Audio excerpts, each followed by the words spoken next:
All right.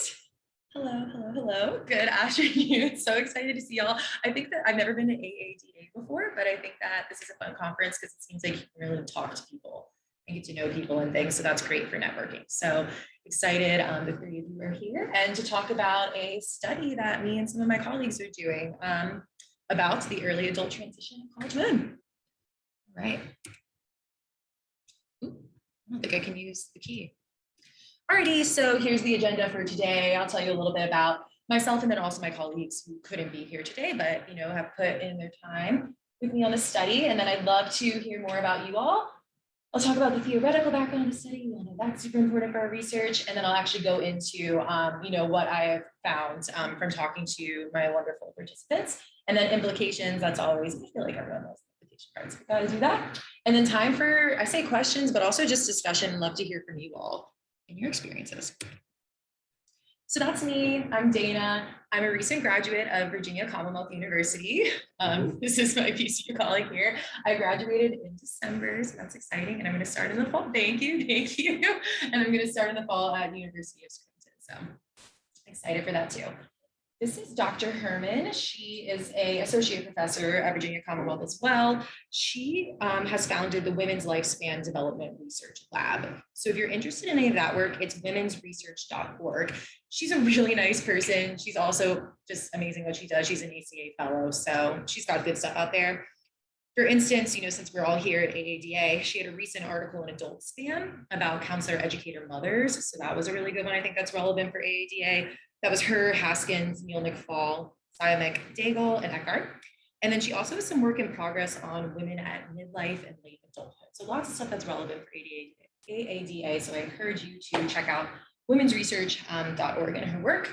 And then this is my friend and colleague, Michael Dietz. He works in private practice and also teaches at William & Mary. So he helped a lot with this project. And so even though they couldn't be here, I felt it was right to give them their credit for their hard work, None of us can do this alone. All right, so yeah, womensresearch.org. All right, again, this is one of those conferences I feel like we can meet people. So I would love to get to know about y'all. If you're comfortable, don't want to put people on the spot, but maybe you could share your name and a little background information about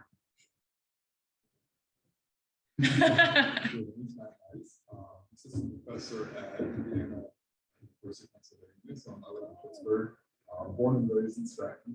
Really? Okay, and I live in Philly right now, so Pittsburgh's not too far either. Yeah. I have my master's at Marywood University of Gotcha. Right. So yeah. Good spots here filling to that into you. Yeah, I'm gonna have to get like restaurant recommendations from you. Yeah, absolutely. Very cool. And now you're at Indiana University. Yeah, so I'm like the western side of the city. Great. Well, thanks so much for being here. It's nice to meet you. I'm Mitchell. I am a student from Canada at Virginia Commonwealth.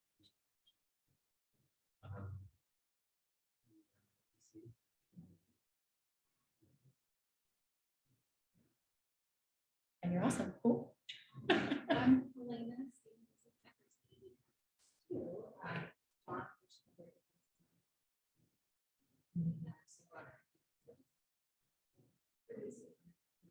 I'm an assistant professor at SU. Nice to see you. I'm excited because I feel very happy about it. I'm back to school counseling and then later in school counseling. Excited for your work. Very interesting. Mhm. Excited about some tragic things. Yeah. I'm very passionate about it. Throughout the whole year.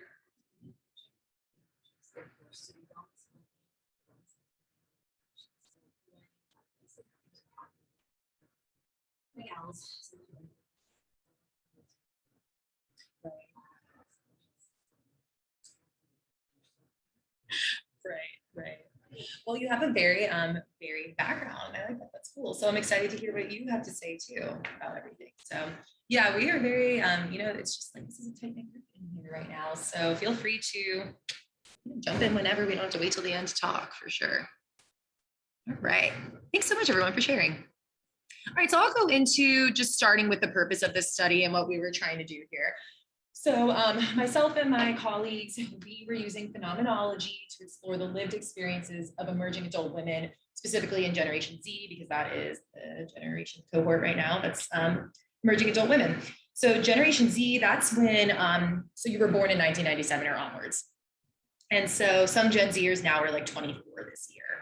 And some interesting facts about this cohort. So right now in the US, Generation Z is more racially and ethically diverse of any other previous generation. It's the most well-educated generation of any of the cohorts before, and more likely than other generations to want an activist government, like a really involved government. That's kind of interesting. And also they're digital natives. So they have had the internet and technology their whole lives, so like I'm a millennial, I did not get a cell phone until I was in high school, right? Or like Facebook was like my senior year. So it's very different, I think, from this generation that is a digital native. So let's see. So our research question, going along with phenomenology, what are the lived experiences of women identifying college students? And so what we were hoping to do was just further understand the experiences of the emerging adult women. And we're hoping that this can inform the work of counselors to promote positive development. All right, so I'll just talk a little bit about the theories. Probably we're all familiar with these, but we really drew on feminist theory, intersectionality, and just general lifespan development theories when we were working. Oh, all right. So of course, feminist theories, we're looking here at women's development. So, really highlighting women's unique experiences and trying to look at those historical factors in the systems that are influencing women's development. And so specifically, this second bullet here, we are looking at current college students. So that's, it's important to know that there are gendered contexts within colleges, universities, educational policy, which I think even you were speaking of, just like in our classrooms even, right? And so also when you're working through this theoretical framework, you're trying to support advocacy for social and political change. So hopefully some of our findings are aiding in that. Also, though, I think it is really important to stress intersectionality within our feminist work, right? And so we really try to embrace a version of a feminist theory that accounts for intersectional identities. So, the interconnected nature of social categorizations, race, class, gender, sexual orientation, ability, et cetera, as they apply to a given individual or group. All right, and then going into lifespan development theories, this is the Women's Lifespan Development Lab. So let's see. So if we go back to Levinson, they were noting that women entering college are really, that's that early adult transition, and there's a lot there around separation and individuation. So trying to internally separate from one's family and kind of increase that differentiation between yourself and your parents. However, other theorists are saying women's development can be different in a sense that women really grow through their relationships from others, as opposed to separating from others. And so we just always have to be aware that we kind of want to be wary of like a rigid adherence, right, to a single developmental pathway, and just really taking, again, in context, each person as an individual, as well as those societal and contextual influences, right, on us as humans. Just also connected to the current study, we can look at some work specifically with traditional college age students. I should say that. I want to be weary of talking this whole time saying that all college students are 18 to 24, because that's not the case, but we were focusing, on emerging adults here. But one of the, I guess, formative theories on college student development, triggering. So looking at developing competence. So things like critical thinking, communication, working with others, managing emotions, establishing your own identity and finding a purpose. A lot of college students are trying to develop competence in all these different areas towards individuation. And then when we really first started hearing that term emerging adulthood that we talk about now, Arnett kind of had the seminal article on that in 2004. And so emerging adulthood is kind of seen now as this intermediate phase between adolescence and adulthood, what is traditionally, I would say, known as adulthood, at least in our United States society. So things like commitment with a partner, like owning a home, they say, is like something like that. Maybe having children if that's something you want to do, and having like long-term employment. So those are things that are seen traditionally as what you do in adulthood. And so now there's kind of this intermediate phase with people 18 to 25 years of age. So that is people right now in Generation Z. There are positives and challenges within emerging adulthood, as shown in the literature. Some of the positives are, this is a great chance to explore the various possibilities you have in your life, right? Before you're committing to a lot of those traditional adulthood things. And a lot of emerging adults, they see the future with a lot of optimism because they do feel like they have all these opportunities before them. Some of the challenges though, there's a lot of instability. I don't know about y'all, but in this phase of my life, I moved a lot, like more times than I could count. Everyone hates moving, right? I don't know anyone who likes moving. You have frequent moves. There's a lot of changing relationships and that's really hard, right? Nobody likes a breakup, whether it's a friend or a romantic partner. And there's just this feeling of like being in between. I'm a challenge. So positives and negatives that come within emerging adulthood. So those were some of the theories that we drew on when we were going into this study in particular. All right. Then for the current study, I mentioned it's phenomenological, specifically Van Manen's phenomenology.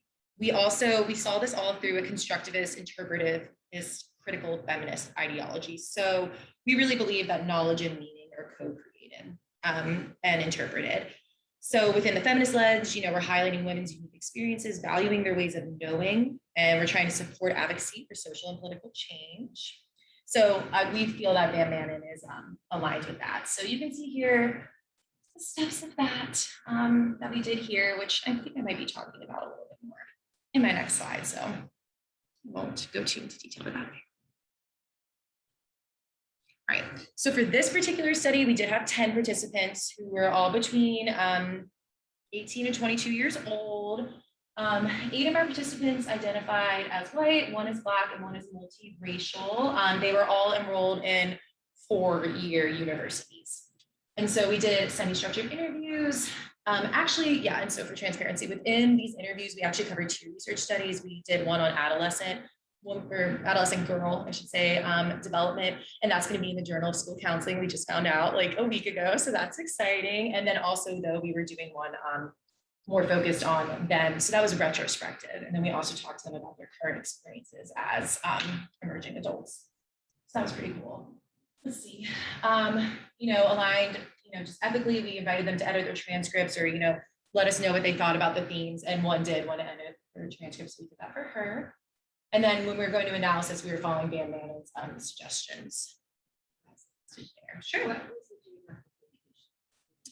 So it was varied, but I would say it was all Mid-Atlantic on the East Coast. Yeah, but it wasn't one state or one school. But we did not go outside of that region. What else? Let's see. Yeah, really just collaborative, working together to find the themes or disconfirming data within there. Really, it was like a collaborative process, which was great. All right. So again, in transparency, these were the interview questions that we asked related to specifically this study on emerging adulthood. So what challenges and barriers to, but what challenges and barriers are there to women in college? Basically, we asked them about the challenges and barriers to their development. Sorry, y'all, I think I had a typo on that slide. But we were asking them about the challenges and barriers in their lifespan development when they're in college as they develop their identity. We asked them to describe any support system they did have. And we did want to specifically know about university services. Since they are in a university, we were very interested in that as well. So we wanted to touch on that. And then again, because I think counselors are always interested in implications, we did ask what they think universities could do to better support the needs of young women. We got a lot of good data of just 3 questions. So that was fun. Let's see. All right, so I'm going to go into, I'm saying initial findings because we have not written the paper yet, but this is, kind of what we've come on consensus of as of now, but this is why I'm glad that we're all here. So I'd love to hear y'all's thoughts on this. I was at a presentation this morning with Janelle Jones, you were at that one, Mitchell. It was very collaborative. I liked how people were jumping in. So as I'm going through, as I share these findings, I would love it if you could comment on how this is similar or different to what you're seeing in your experiences, your work, etc. Anything. I'm open to hearing what you all think. All right. So this one, since we were asking, about their identity as well. So we did find a theme emerge of authentic identity development. So this is aligned with some of those lifespan theories, right? Which they're noting that people want to find their identity at this age. So let's see. Like, one participant said, you know, I feel like a lot of females are still trying to find out who they are in college when they get there. There's a lot of new things that can get in the way of focusing on who they are. So I did follow up on that one. And I was like, what do you mean by new things in the way? Some were like society's expectations of women, or also just romantic relationships she thought could sometimes be something that would get in the way of identity development. And also, you know, aligned with feminist theory, a participant mentioned that women are going to face criticism from societal norms no matter what their identity choices are. So that's reflected here in this one. So this is where women gain the opportunity to express themselves in new and diverse ways. However, no matter what identity women align with, they will most definitely face criticism for anything they choose to do. This was the first theme we found.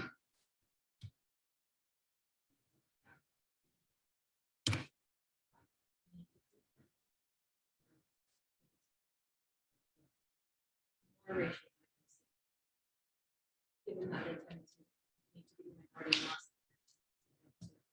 Mhm. That's part of my question. Got you.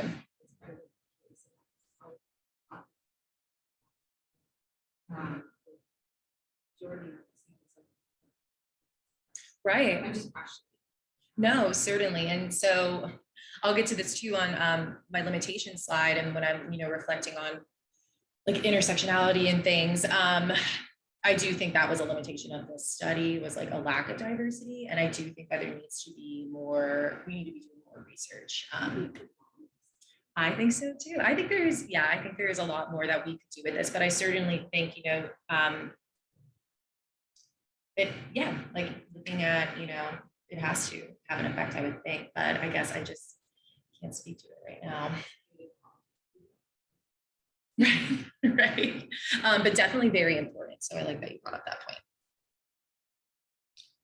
point. The next thing was navigating man-dominated fields. So I thought this was interesting, both in, so this study, and then I told you we did one with you know, talking about adolescence.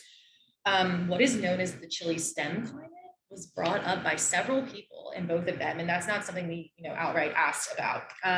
So I thought that was very interesting. So the Chile STEM climate, and that's something now I'm kind of looking at in some of my studies with Dr. Cabell from DePaul University, but it's just an unwelcoming atmosphere in a field where you are not in the majority with your identities. So a lot of our participants were talking about this. Let's see.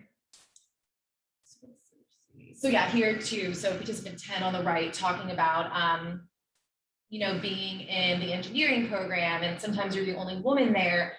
But coming from that experience, even though it's hard, it can give you a sense of like strength and resilience from like that gives you this sense of accomplishment from being successful in a traditionally man-dominated field. Another thing I thought was really interesting was oh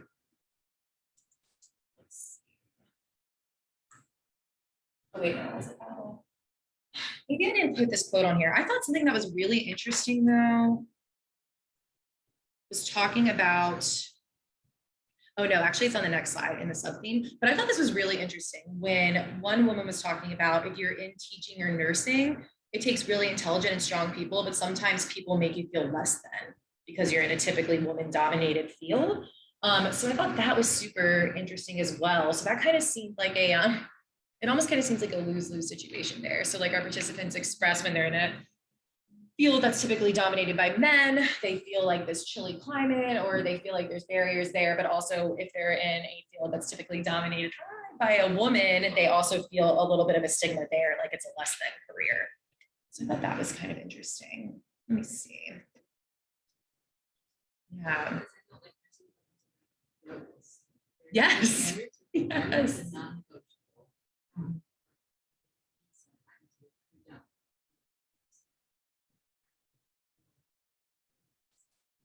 Yes.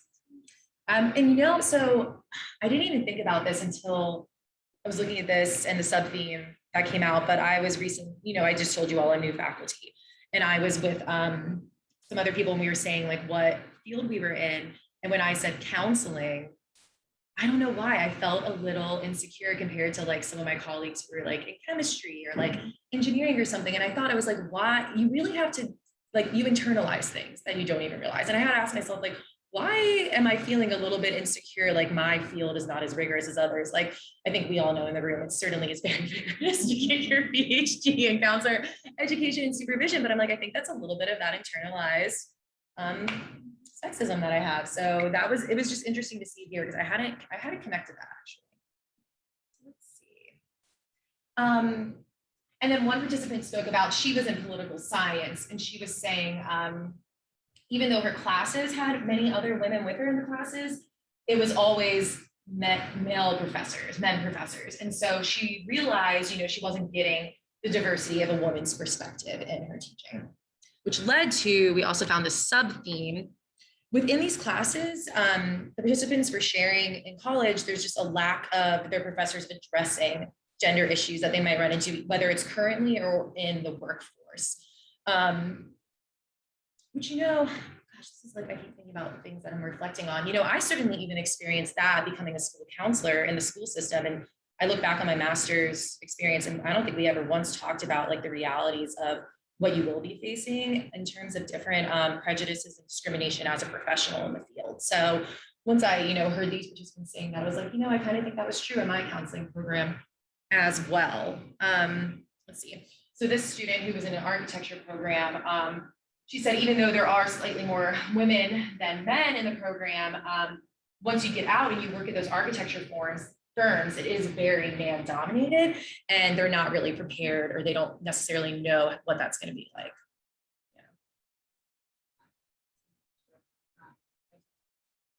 Yeah. Mm-hmm.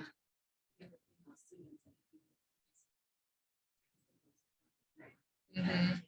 That's a lot of comment, but let that one. Right. Or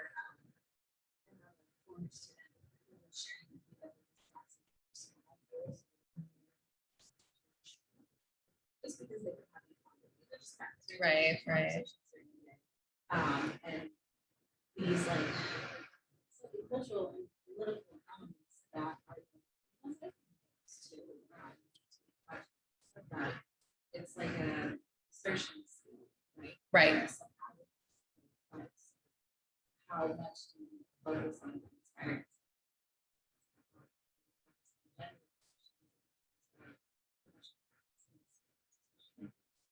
Complicated choices. Right. Mm-hmm. Influence whether you want it to be or not.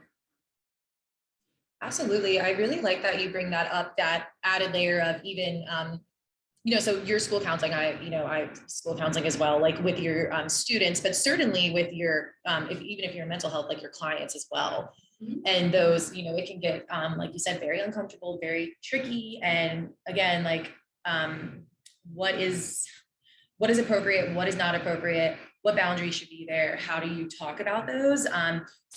And then also too, like in my experience, really it was with my man colleagues when I worked in the K through 12 system that I was not in one way prepared for going into the field as a 24-year-old woman. So. You're very attractive.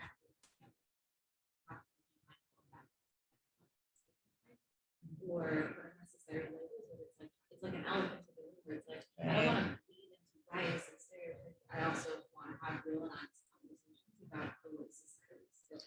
Right. So that you don't researchers right. The elephant planes and yes, honestly, I was pregnant with frizzy hair with an English.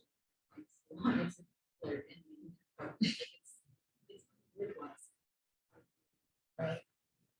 Right. And certainly, I think this is something probably some of my men colleagues too maybe experience from like their students and their colleagues as well. Right. So just talking, I think too, like you were saying, just talking about gender and how that's going to play a role in our relationships with both our clients, students, and our colleagues is very important. And that really came out through the sub-theme. They just felt like not prepared for their classes and in the workforce when they would go out into the field. So this student too was a jazz major, which jazz for, you know, the music industry is a very traditionally male field. And there's really no talk of gender roles, she said, in her program. It's very interesting. Okay. So, you know, I asked that question about challenges or barriers within identity development during this time of emerging adulthood. And this is just some of the quotes, but a lot of the participants talked about their fear of sexual assault as college students. So, you know, fear of being a victim of sexual assault is something they felt really stood as a barrier in their development. So, you know, participant 10 here said that, you know, a lot of responsibility falls on women. They, you know, this person personally felt like, you know, how much you're drinking, how you're dressing, things like that, where she says, I think we should be teaching guys to respect us rather than teaching us how to avoid things. And she does, though, think that there is a shift happening with things like the Me Too movement. But she still knows that there's this lingering responsibility as a female to protect yourself. You know, like participant 5 here mentioning, you know, as women, we have to remember, you know, things men don't, like we have to carry our pepper spray with us everywhere we go around campus. And this participant even said, like, specifically as a freshman coming into college, knowing the prevalence of sexual assault, it really made her actually not even want to go out and make friends. But eventually, as the semester went on, she said, it's not too bad and scary. So I started going out and finding more friends, but she felt like if she was a guy, she wouldn't have to know about it that much. So I definitely think, you know, I like reflect back on my time. You know, we want the statistics to be known, of course, about sexual assault on campus, but I do think it really installs a lot of fear, it seems, in the participants as well, knowing those numbers, you know, the 1 in 4. Really interesting, the privilege that you go back to an emerging adult theory, you mentioned possibilities, development, and you know, descriptions. It's obvious that more possibilities and worried about Right. super interesting. Yeah, certainly. That's true. Yeah. The possibilities and like what could be out there, but like being scared to like go out there and kind of see that because of, you know, the fear of what might happen. Certainly. Thank you.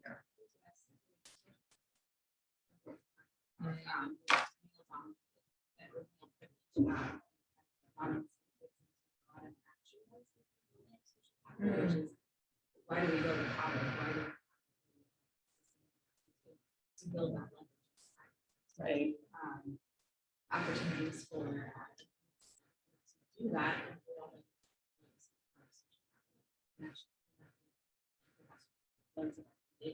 Or inhibited because of this extreme sense of fear.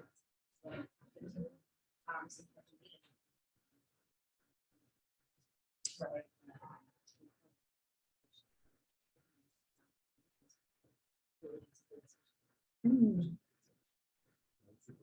That is. Yeah. Thank you for sharing that. Like that. I don't even mind. I was saying before you got here, I was like, I want us to talk through the slides. I love it. No, I love it. I love talking through everything. I think that's what's so fun about conferences. So this one was interesting. I was not in a sorority or fraternity. I don't know if any of you were any of you. Vicariously. Okay. I played field hockey, so I felt like that was my sorority. You know what I mean? That was like my built-in group. But so several of the participants, not just these two, they were in sororities or are in sororities.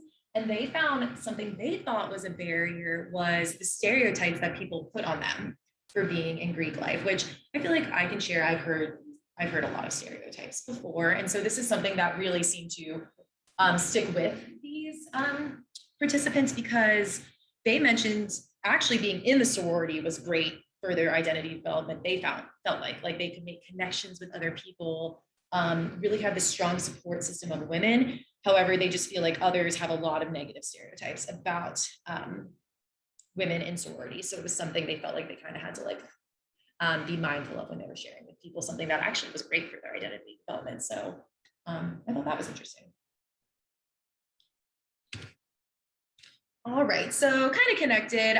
So some of these young women, they made some friends in their sororities, but a lot of the women actually shared about they had a lot of struggles making friends when they went to college and in their emerging adulthood. And, you know, in lifespan development theories, We talk a lot about the importance of connections throughout life, throughout that lifespan. And, you know, on the screen are just, you know, two of the participant stories about how going to college, it's not always like the movies or on TV, right? Where you instantly make friends and it's like great. Rather, it can actually be really, really lonely for people. And, you know, I imagine, you know, so I'm going to teach some undergrads, I'm going to teach master's students. I imagine when people move for their master's program, it can be really lonely too, hard to make friends, or their doc program. So just something, you know, to keep in mind that, you know, they say in emerging adulthood, it's like so important to kind of have that separation from your family, but connection to friends. And it's not always that easy. And it can be really hard.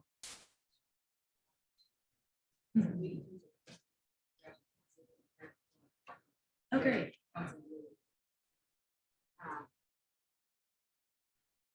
Walking around.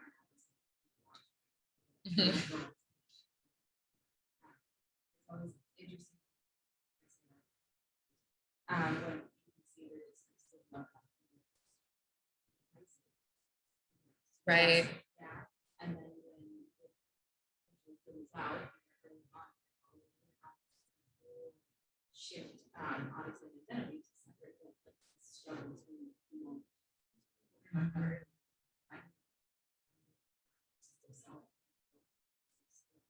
Attached to detach is like this whole new thing. Yes.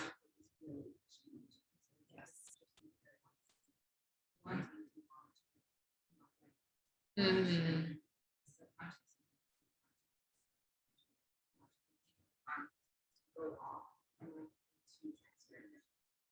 Right. Definitely. And something else I thought of too. Oh yes, I did put that one on here. One participant, and just I've heard of other people in my life that this happened to. So you were talking about, you know, like that failure to launch. And I think sometimes when college students are trying to launch, they kind of latch on to everyone that they live with, right? Like the people in your hall, but you're still forming that identity, right? You're trying to, like our first thing, try that to find that authentic self. And so once you are kind of figuring that out, you know, that's life. You're going to separate from other people. Not everyone is meant to be your friend, right? But I think a lot of times it can come out kind of as like relational aggression. And so this participant was sharing, you know, like kind of like a crusade against her on her hall her freshman year, and just feeling like she wasn't safe in her living space. And that unfortunately is not the first time I've heard about that. So it can be hard because sometimes it's not even like you're having trouble making friends, but there's, you know, there's people that actively are not liking you. Right. Yeah, we're still maturing and growing, right? And so yeah, and then this one too, you were talking about like her longtime friend and boyfriend were able to be that supportive because it was hard for her to make new friends. Let's see. But something that was great for a lot of the students was their relationship with their parents. I kind of like changed the order of this morning. They really relied on their parents as emerging adults, the participants within this study. Some shared, you know, being even closer to their parents now, just because like now as an adult, this woman felt like she could actually understand their reasonings more and why they were doing what they were doing as a parent. And she was like, I know they're so proud of me for being here. It's really nice. You know, another participant said, I'm older. I don't need her, like meaning her mom, for basic things like food. I'm kind of be able to be on my own and still have her as a support. So finding that balance of supporting themselves and relying on a parent as well. So I thought that was pretty neat that a lot of them are sharing that a huge support system for them as their parents, even if they weren't living with them. Another one that I liked, right, as working as a faculty member, I'm sure this all makes us feel good, is at least these 3 participants talked about their connection with really supportive professors, and they actually saw that as a support, you know, in their development. Let's see. Oh yeah, I said I switched around the order. So let's see. So, you know, this is funny because you were just speaking about, you know, doing your self-care assignments. And so this participant talks about, you know, like their professor would ask, you know, if you need a mental health day, go ahead and take one. You know, when I was teaching undergrads, I put in like wellness days into their syllabus where there would be no readings or no assignment due. And I would be like, this is your day to help yourself. And when I was adjuncting last semester, there was just a day where you may even just feel it on Zoom where like they are all not okay. Right. And I looked at them, I was like, are y'all okay? Like on a scale of 1 to 10, where are we today? And it was all like 2s and 3s. So I did a little bit, and like I usually do, some talking in the beginning and like all activities at the end. And I was just like, I don't think this is right today. So it was funny. We actually did like the first day, an icebreaker was like, what's your go-to wellness thing? I wrote it down. And so that day I like read out their names and I was like, I want you. So I'd be like, Mitchell, you said you like taking care of your plants. So you're going to go take care of your plants. Like Bisola, you said you like hang out with your cat, go hang out with your cat. I was like, class is done today. And that's what you all have to do the rest of the night. And I think that they really liked that. And they felt too, it was like that personal connection, me remembering the things that they like to do. And so us as professors, it makes a big difference when we personally connect with them and, remember everything that they're going through for sure. So that was cool to hear. And this one was kind of interesting, I thought. So this was an architect student, but talking about, her professors encouraging her to go to counseling, see a therapist, something like that. I loved that somebody in the architecture field was encouraging that. But also their professor was being very real about like, don't rely on drugs to stay up through the night. Cause architects in their programs, I've watched a documentary on this. It's like pretty crazy. Like they're staying up all night working on that stuff for their competitions and things. And so this professor was just very real about them being like, there's a lot of people that use these drugs to stay awake. And that's not, that's not functional. Do you really want somebody who is a leader who's doing that and just kind of like, talking about them being healthy in general. And I thought that was very transparent of that professor and kind of cool, actually. So I love that. I love other professors that are advocating for mental health. All right. So a lot of these students did have a connection with their supportive professors, but other than that, while some did share university services they use, it was pretty limited. Academic supports and academic advisors were used the most often by the participants, but the counseling center was used less often. So like one participant did go to the counseling center twice when she was in crisis, but she was like, they were nice, but I just didn't really feel like I was heard. And then a couple of participants mentioned if they would try to go to the counseling services office, they were referred out. And I think we're all pretty aware that counseling centers and colleges, they really are just understaffed, underfunded, and really overwhelmed with the need because of the mental health concerns of college students. And so I think college students, too, they talk to each other and things. And so I think that can really come across. So if you go and that happens to you where you're not able to be seen or you're referred out, you might tell your friends. And I think it's kind of just like a domino effect in a way. Yeah.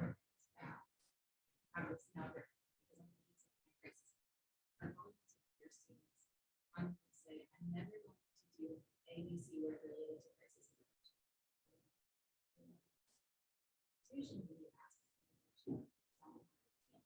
Yes. I'm not likely to go to a reason. Mm-hmm. For me now, advocacy kind of research to say, yes, they will come talk to you. Yes. Hey, we treat you really good counselors. Ask. Right.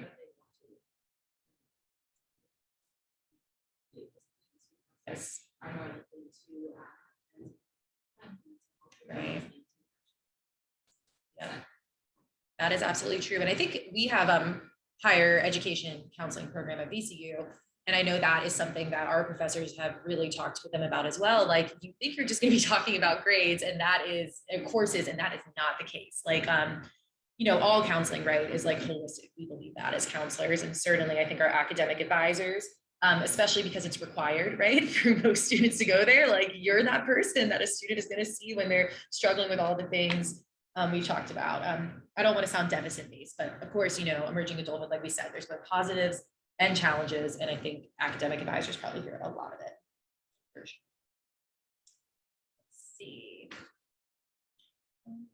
One that I reworked. Okay.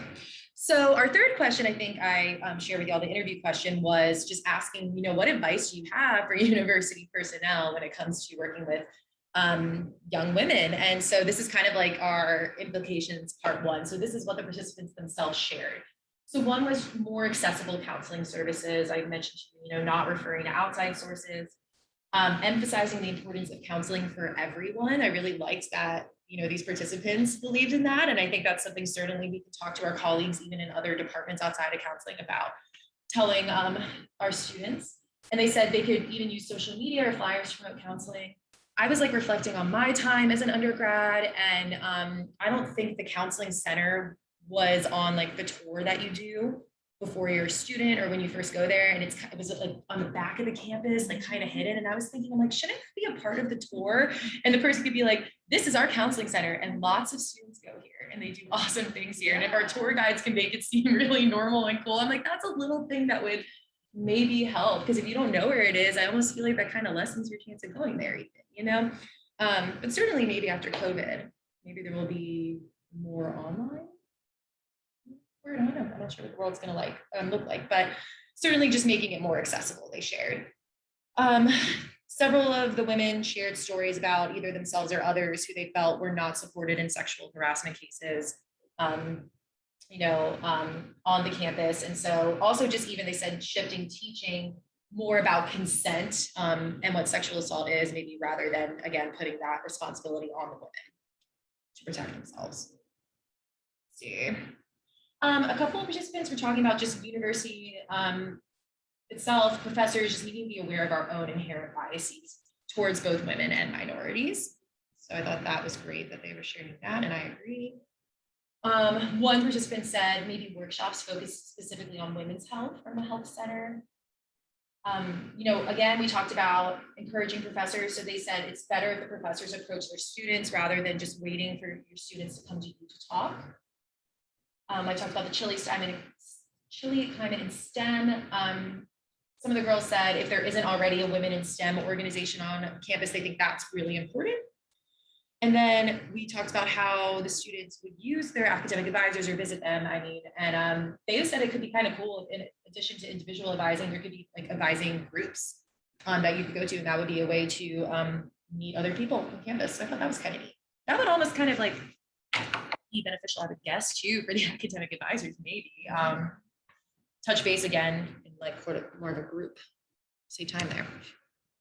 All right, so some things that me and my colleagues were saying were additional implications. Well, the students kind of said this really normalized using university services of all sorts. I'm really intentional in my syllabus about, usually you have to put a couple of things in there. I went on Scrannon's website and I found like all the different university services, and it's not a requirement to put in like the veterans support services. And I was like, I'm going to make sure I put that in my syllabus. Like that's really important to me if I have any veteran students in there.